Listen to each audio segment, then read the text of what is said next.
नमस्कार मेरे शेर और शेरनियों, आप सभी का बहुत बहुत स्वागत है उत्प्रेक्षा क्लासेज में। यह वीडियो काफ़ी ज़्यादा महत्वपूर्ण हो जाता है। जो लोग 2027 में क्लास 10th बिहार बोर्ड से एग्ज़ाम देने वाले हैं, इस वीडियो में फुल हिंदी का जो है सिलेबस को देखने वाले हैं। आप सभी के मन में बहुत सारे प्रश्न उठ रहेंगे, जैसे इस बार जो है क्या बदलाव हुआ है, न्यू पैटर्न जो है क्या रहने वाला है, कौन सा चैप्टर को जो है नहीं पढ़ना है और कौन सा चैप्टर जो है काफ़ी इम्पोर्टेंट है, और हमारे हिंदी को पढ़ने के लिए कौन सा बुक हमें लेना चाहिए, व्याकरण पढ़ने के लिए कौन सा बुक ले, और हिंदी में जो है 95+ मार्क्स जो है कैसे लाए, और भी प्रश्न आता होगा तैयारी कहाँ से करें, PDF जो है कहाँ पर मिलेगा, तैयारी कैसे करें, सभी प्रश्न को जो है हम इस वीडियो में कवर करने जा रहे हैं। तो आप सभी को वीडियो को शुरू से लेकर लास्ट तक देखना है, और चैनल पर पहली बार आए हैं तो सब्सक्राइब जरूर कर लीजिए। तो चलिए हम इस वीडियो को स्टार्ट करते हैं।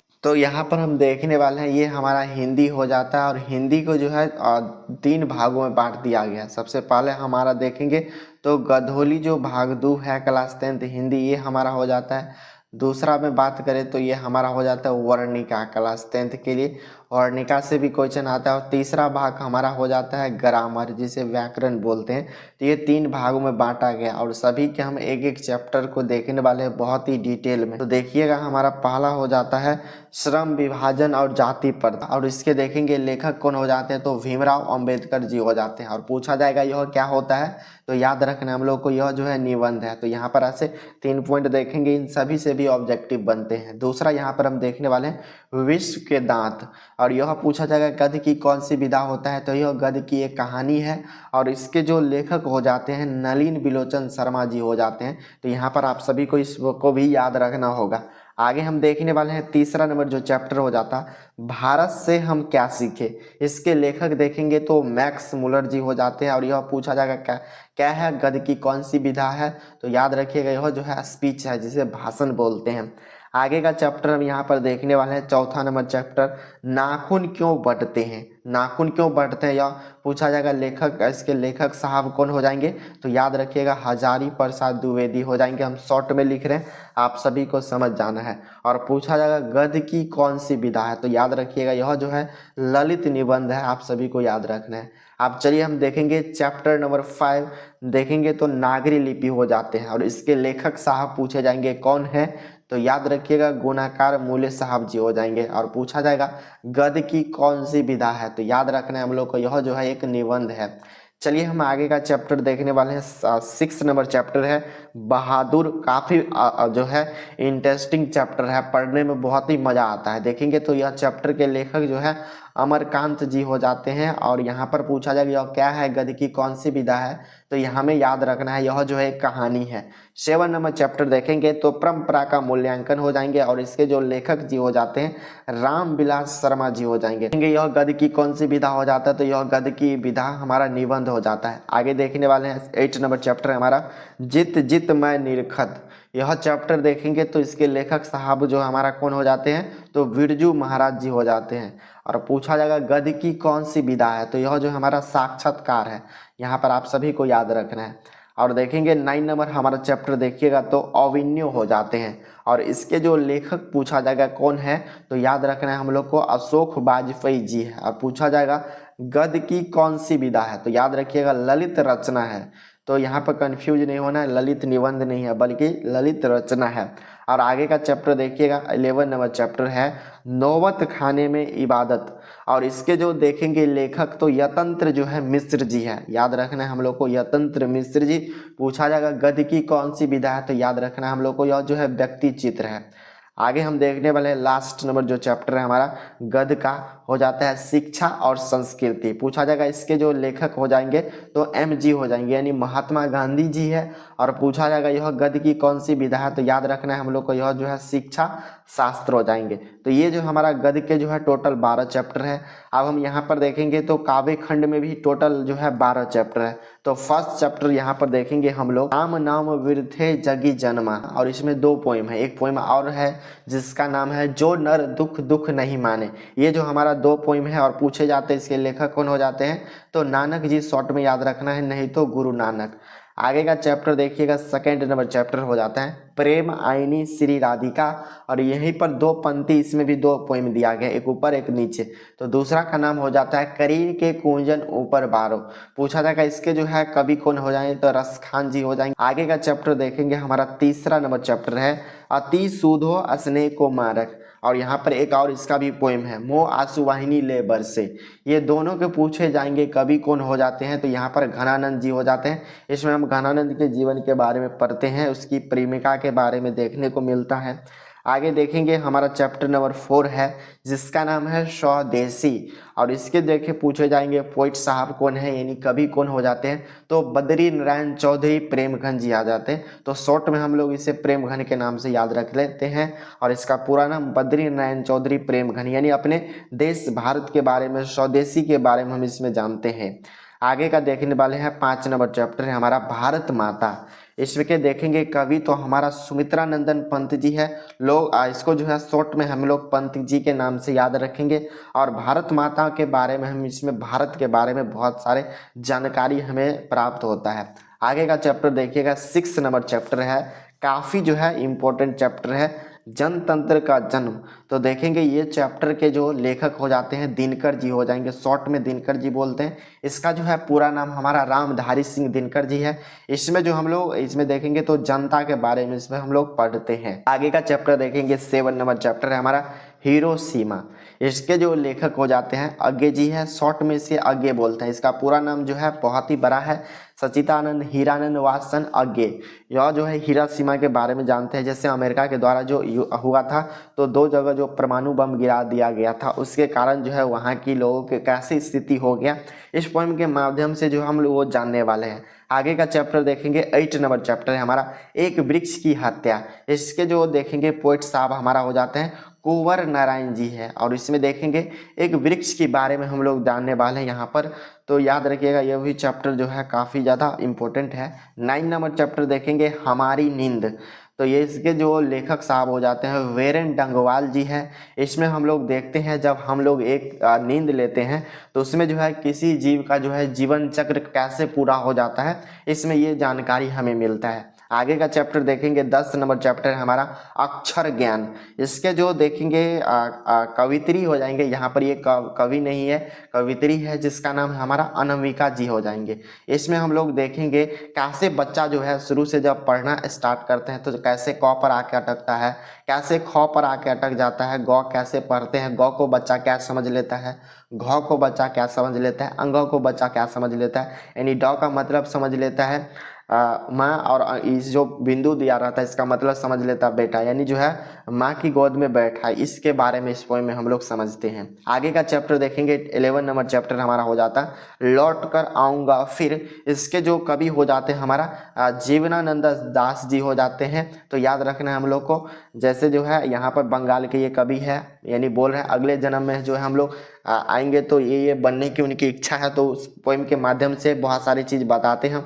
जब भी हम अगले जन्म में जन्म लेंगे तो इसी बंगाल की धरती पर जन्म लेंगे और जो हम लोग ये बनेंगे। आगे का चैप्टर हमारा लास्ट हो जाता है मेरे बिना तुम प्रभु। इसके जो कवि हमारा हो जाता है रेनर मारिया रिल्के। ये जो है विदेशी का जो है कवि है। इसमें देखते हैं इस चैप्टर में तो कैसे जो है यहाँ पर एक जो दास होते हैं प्रभु की प्रति कैसे यानी होते हैं, यानी जो है एक दास है, कैसे बोलते हैं जब हम नहीं रहेंगे तो आपको कोई याद नहीं करेगा। ऐसे जो है पोइम के माध्यम से हम लोग समझते हैं। तो ये हमारा जो है काव्य खंड के 12 चैप्टर, गद्य खंड के 12 चैप्टर, तो हमारा ये 24 चैप्टर है, आप सभी को पढ़ आगे देखने वाला है। इसी में जो है और 5 चैप्टर है जिसे वर्णिका के नाम से जानते हैं, वर्णिका भाग 2। इसमें देखेंगे सबसे फर्स्ट चैप्टर है, देखेंगे इस सब कहानी पढ़ने में बहुत ही मज़ा आता है, तो हम भी पढ़ाने वाले हैं इस चैनल पर। तो देखेंगे इसके जो दही वाली मगम्मा के कवि हो जाते हैं श्रीनिवास जी हो जाएंगे। आप सभी को याद रखना है श्रीनिवास। और पूछा जाता है यह कौन सी कहानी यानी किस भाषा की कहानी है, तो याद रखिएगा यह जो है कन्नड़ भाषा की कहानी है, कन्नड़। चलिए आगे का चैप्टर देखेंगे। सेकंड नंबर चैप्टर हमारा ढाते विश्वास। और इसके जो लेखक साहब हो जाते हैं सात कोरी होता है। क्या नाम है इस चैप्टर के कवि का नाम? तो सात कोरी होता है। आगे का चैप्टर समझते हैं। तीसरा नंबर चैप्टर है हमारा माँ। पूछा जाएगा यह किस भाषा की कविता है, किस भाषा की कविता है हमारा? तो ये गुजराती भाषा की कविता है और इसके जो कवि देखेंगे तो ईश्वर पेटलीकर जी हो जाएंगे। तो यहाँ पर आप सभी को याद रखना है। देखिएगा 4 नंबर चैप्टर हमारा हो जाता है नगर। इसके जो देखेंगे हमारा कवि साहब तो सुजाता जी हो जाएंगे। इसका पूरा नाम जो है एस रंगराजन है। पूछा जाएगा यह जो है किस भाषा की कहानी है? तो याद रखना ये हमारा तमिल भाषा की कहानी है। और लास्ट नंबर चैप्टर हमारा हो जाता है धरती कब तक घूमेगी। यह जो है किस भाषा की कहानी हो जाता है? तो ये हमारा राजस्थानी का हो जाता है और इसके जो कवि साहब हो जाते हैं सावरडैया जी हो जाएंगे। तो यहाँ पर ये सभी जो याद रखना है। तो इसमें हमारा टोटल 5 चैप्टर है और यहाँ से भी लगभग जो है 15 से 20 मार्क्स के ऑब्जेक्टिव सब्जेक्टिव पूछे जाते हैं। तो इसको भी हमें पढ़ना जरूरी हो जाता है। अब यहाँ पर हम आगे देखने वाले हैं, अगर आप लोग क्लास 10th में है या 12th में है, अगर आप लोग किसी भी बोर्ड से है बिहार बोर्ड के अलावा, तो यहाँ पर सभी का जो हिंदी व्याकरण होता है सेम होता है। इसमें हम लोग वर्ण विचार के बारे में पढ़ते हैं। इसमें सबसे इम्पोर्टेंट हो जाता है हमारा उच्चारण स्थान। इससे ऑब्जेक्टिव जो है 2-3 ऑब्जेक्टिव पूछा जाता है। फिर संज्ञा से पूछा जाता है, फिर हमारा वचन से पूछा जाता है, फिर जो हमारा लिंग जो होता है जेंडर, जिसे 2 भागों में पुल्लिंग स्त्रीलिंग, इसके बारे में पढ़ते हैं। सर्वनाम के बारे में हम लोग पढ़ते हैं, यहाँ से भी ऑब्जेक्टिव आता है। फिर 6 नंबर चैप्टर देखेंगे तो विशेषण से भी ऑब्जेक्टिव आता है। फिर 7 नंबर चैप्टर हमारा टेंस, जिसे हिंदी में काल बोलते हैं, इसको 3 भागों में बांटा गया है। आगे का चैप्टर देखेंगे 8 नंबर कारक हो जाएगा, इंग्लिश में से केस के नाम से जानते हैं। 9 नंबर चैप्टर देखेंगे संधि, काफ़ी इंपॉर्टेंट चैप्टर है। फिर 10 नंबर चैप्टर हम लोग देखने वाले हैं समास, ये भी जो है काफ़ी ज़्यादा महत्वपूर्ण चैप्टर है, तो इसको भी हम लोग पढ़ेंगे। 11 नंबर चैप्टर हमारा पर्यायवाची शब्द, आगे का देखने वाले हैं विलोम शब्द, इनसे भी ऑब्जेक्टिव पर्यायवाची विलोम से ऑब्जेक्टिव आते हैं। फिर 13 नंबर चैप्टर देखेंगे तो काफ़ी महत्वपूर्ण चैप्टर है हमारा उपसर्ग और प्रत्यय, यहाँ से भी जो है ऑब्जेक्टिव आते हैं। तो याद रखना उपसर्ग और प्रत्यय दोनों पढ़ना है। फिर देखेंगे कभी कभी जो है दिया जाता है शुद्ध शब्द को पहचाने अशुद्ध शब्द को पहचाने, कभी जो है एक लाइन लिख के दे दिया जाता है, सेंटेंस बना के दे दिया जाता है, बोलता है इसमें अशुद्ध शब्द को टिक करें। फिर अनेक शब्दों के लिए एक शब्द भी दिया जाता है और फिर मुहावरा भी दिया जाता है। तो देखेंगे ये सभी जो है लगभग यहाँ पर 20 के आसपास जो हमारा व्याकरण में भी चैप्टर है, तो इन सभी चैप्टर को पढ़ना है। तो यहाँ पर आप सभी को टोटल देखने वाले हैं हिंदी में कितने चैप्टर पढ़ना होगा हमें, तो लगभग देखेंगे हिंदी बुक का 24 चैप्टर, वर्णिका का 5 चैप्टर और इधर लगभग 17 चैप्टर। तो याद रखना लगभग जो हमें 45 प्लस चैप्टर को जो है यहाँ पर पढ़ना होता है। देखने वाले हैं क्लास 10th हिंदी का जो है एग्जाम पैटर्न 2027 में क्या रहने वाला है। तो यहाँ पर हमें बेसिकली समझना होगा हिंदी जो है टोटल हमारा 100 मार्क्स का होता है।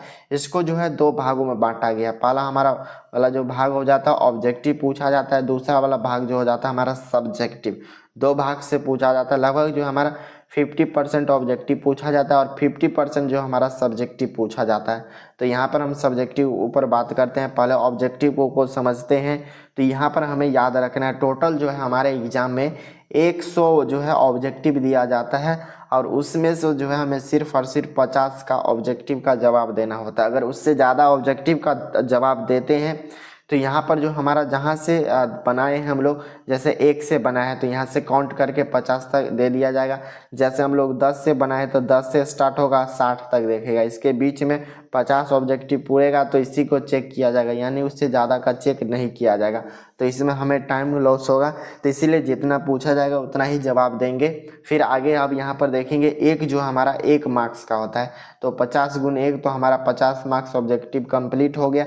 और आप सभी के मन में यह प्रश्न आता होगा जरूर, 100 जब ऑब्जेक्टिव पूछा जाता है तो कितना जो है बुक से ऑब्जेक्टिव आता है और कितना जो है ग्रामर से ऑब्जेक्टिव आता है। तो याद रखना है हम लोग को लगभग जो है कभी कभी ऐसा होता है 45 से जो है 50 जो है ऑब्जेक्टिव बुक से रहते हैं, या नहीं तो आप सभी याद रख सकते हैं लगभग 45 जो है बुक से ऑब्जेक्टिव रहते हैं और लगभग जो है 55 के आसपास जो है आपके ग्रामर से ऑब्जेक्टिव रहते हैं। तो यहाँ ग्रामर से ज़्यादा ऑब्जेक्टिव पूछा जाता है, तो याद रखना। और ग्रामर में जो है क्वेश्चन नया क्वेश्चन को ऐड किया जाता है, तो ग्रामर को पढ़ना काफ़ी ज़्यादा ज़रूरी हो जाता है। अब यहाँ पर हमारा ऑब्जेक्टिव का कंप्लीट हो गया 50 मार्क्स।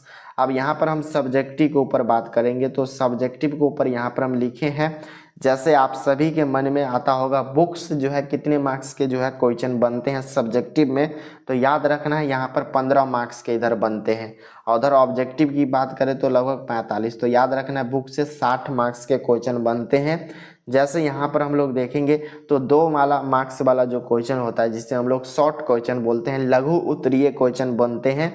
ये हमारे यहाँ से 10 ऑब्जेक्टिव जो है टोटल वहाँ पर पूछा जाता है, जिसमें से जो है हमें सिर्फ और सिर्फ 5 का जवाब देना होता है। एक जो हमारा 2 मार्क्स का रहता है। इस तरह हमारा यहाँ पर ये 10 मार्क्स का हो गया क्या। तो लघु उत्तरीय प्रश्न 10 मार्क्स का पूछा जाता है और दीर्घ उत्तरीय प्रश्न जो है एक काव्य खंड से एक गद्य खंड से 2 पूछा जाता है, जिसमें से जो है हमें सिर्फ एक का जवाब देना होता है। एक जो हमारा 5 मार्क्स का रहता है, तो इस तरह 5 मार्क्स हो गया। अब यहाँ पर जो हमारा 15 मार्क्स सब्जेक्टिव पूरा गया और जो बच गया 35 मार्क्स, इससे जो हमारा ग्रामर से क्वेश्चन बनते हैं।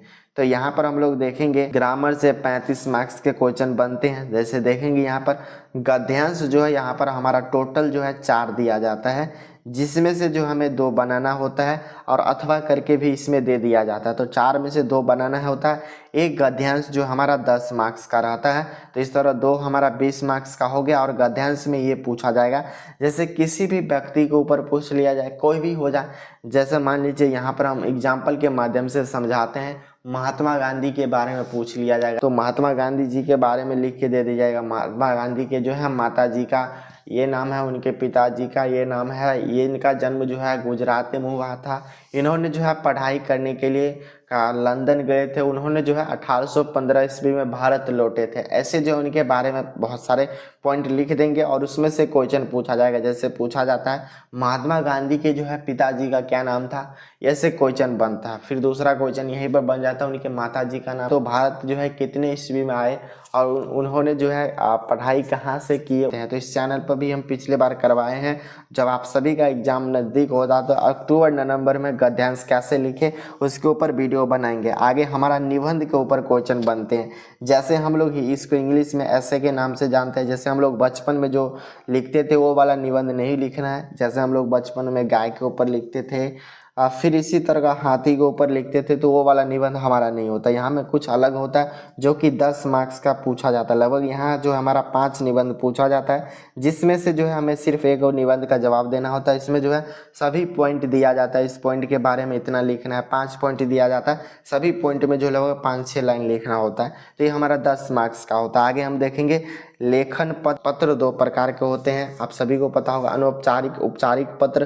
तो यहाँ पर वो में से कोई एक आएगा या नहीं तो आप लोग संवाद जो है काफ़ी ज़्यादा आसान होता है, इसको भी लिख सकते हैं। जैसे किसी ऊपर किसी टॉपिक के ऊपर दे देगा, भ्रष्टाचार के ऊपर दे दिया जाए और बोलेगा 2 मित्रों के पास जो है लिखे, तो 2 मित्र जो है भ्रष्टाचार के ऊपर कैसे बात करेंगे उसको हमें लिखना होता है। डॉक्टर के ऊपर दे दिया जाए, टीचर के ऊपर दे दिया जाए, कुछ भी देगा तो उसके ऊपर हमें लिखना होता है। यह जो है 5 मार्क्स का होता है। इन सभी को ऐड करते तो लग जो हमारा जो है 35 मार्क्स जो है यहाँ पर बन से देखेंगे। इस बार जो है क्या बदलाव हुआ है, तो यहाँ पर जो देखेंगे इस बार हमारा जो है कोई भी बदलाव नहीं हुआ है, ना ही जो है हमारा एग्जाम पैटर्न में भी बदलाव हुआ नहीं है। पहले जैसा जो है एग्जाम पैटर्न था सेम वही एग्जाम पैटर्न इस बार भी रहने वाला। कौन सा चैप्टर को नहीं पढ़ना है, तो यहाँ पर जो है आप सभी को सभी चैप्टर को पढ़ना होगा। आगे देखेंगे कौन सा चैप्टर जो है काफ़ी ज़्यादा इम्पोर्टेंट है, तो यहाँ पर हम बता दें क्लास 10th हिंदी का सभी चैप्टर जो है काफ़ी आसान चैप्टर है। सभी चैप्टर जो है इम्पोर्टेंट हो जाता है, सभी चैप्टर से ऑब्जेक्टिव बनते हैं। तो यहाँ पर हमें जो है सभी चैप्टर को पढ़ना होगा। आगे देखेंगे कौन सा बुक पढ़ना है, तो यहाँ पर आप सभी का जो है साइड में हम क्लास 10th वर्णिका का बुक लगा रहे हैं, आप सभी ये बुक ले सकते हैं। गधोली भाग 2 क्लास 10th इसको भी साइड में लगा रहे हैं, तो इस बुक को भी ले सकते हैं। व्याकरण अपने मन से जिस पब्लिकेशन का लेना चाहते हैं तो ले सकते हैं व्याकरण। तो ये 3 बुक जो है आप सभी के पास होना जो है जरूरी है। आगे हम देखने वाले हैं हिंदी में जो है 95+ मार्क्स कैसे लाए, तो चलिए उसके ऊपर बात करते हैं। तो हमें ज़्यादा सोचेंगे तब हमारा जो 55 सोचेंगे तब हमारा 90 आएगा, तो इस तरह हमें ज़्यादा सोचना होगा। तो यहाँ पर देखेंगे ऑब्जेक्टिव की बात करें तो हमारा बुक और ग्रामर से जो है लगभग हमें उम्मीद है पूरे साल आप लोग इस चैनल के माध्यम से पढ़ेंगे तो 50+ ऑब्जेक्टिव आप सभी इजीली ला सकते हैं। फिर लघु क्वेश्चन की बात करें तो 10 मार्क्स का लघु होता है, जिसमें से जो है आप सभी मान सकते हैं 8 मार्क्स जो है ऑब्जेक्टिव में आ जाएगा। फिर दीर्घ की बात करें जाता है एक जो कि 5 मार्क्स होता है, इसमें मान लीजिए 1 नंबर कटेगा तो 4 मार्क्स यहाँ से आ सकता है। तो आगे हम यहाँ पर देखने वाले हैं गद्यांश। तो गद्यांश जो है लगभग यहाँ पर 20 मार्क्स का होता है, तो यहाँ पर मान लीजिए 18 मार्क्स आ जाएगा, 2 मार्क्स कटेगा तब पर भी। आगे हम यहाँ पर निबंध को देखने वाले हैं। तो निबंध जो है लगभग हमारा कितना मार्क्स का होता है, 10 मार्क्स का अच्छे से लिखते हैं तो यहाँ से भी जगह 8 यहाँ नहीं तो 9 को नंबर मिल जाएगा। आगे हम पत्र लिखे चाहे संवाद लिखे, इसको अच्छे से लिखते हैं 4 मार्क्स जरूर मिल जाएगा। इस तरह सभी को ऐड करते हैं तो लगभग जो हमारा 93 होता है। तो हमें जो है टारगेट ज़्यादा रखना है, 95, 96, 98, 99 या नहीं तो 100 टारगेट रखना है ताकि हमारा 90 प्लस मार्क्स आ जाए। आगे यहाँ पर आप सभी के मन में और एक प्रश्न आ रहा होगा, तैयारी जो है कहाँ से करें। तो याद रखिएगा तैयारी कहाँ से करना है, तो इस चैनल पर भी कराए जाएंगे, तो आप सभी को इस चैनल को सब्सक्राइब कर लेना अच्छे से। फिर पूछा जा रहा है आप लोग तैयारी कैसे करें, तो यहाँ पर जैसे जैसे इस चैनल पर तैयारी कराते जाएंगे, जो जो चैप्टर का वीडियो लेक्चर मिलते जाएंगे, सभी को आप सभी को अच्छे से देखना है। और यहाँ पर आप सभी के मन में आ रहा होगा पीडीएफ कहाँ पर ले, तो यहाँ पर आप सभी को हम बता दें पीडीएफ जो है आप लोग टेलीग्राम पर ले सकते हैं बिल्कुल फ्री में। लिंक जो है वीडियो के डिस्क्रिप्शन बॉक्स में, या नहीं तो आप सभी टेलीग्राम पर सर्च कर सकते हैं उत्प्रेक्षा क्लासेज। यहाँ पर हम देखने वाले हैं न्यू बैच हमारा इस चैनल पर भी स्टार्ट हो रहा है, जो कि सब कुछ फ्री होने वाला हमारा यूट्यूब चैनल पर। आगे देखने वाले हैं कैसे इस चैनल पर पढ़ाई होने वाला है। तो ऑल सब्जेक्ट, यहाँ पर ऑल सब्जेक्ट में हमारा क्या क्या आ जाता है, साइंस को 3 भागों में बांट दिया गया, फिजिक्स, केमिस्ट्री, बायोलॉजी। फिर हमारा एसएसटी या सोशल साइंस सामाजिक विज्ञान, इसको भी 4 भागों में बांटा गया, history, geography, political science, economics. फिर हमारा हिंदी वर्णिका हो चाहे गधोली हो चाहे व्याकरण हो।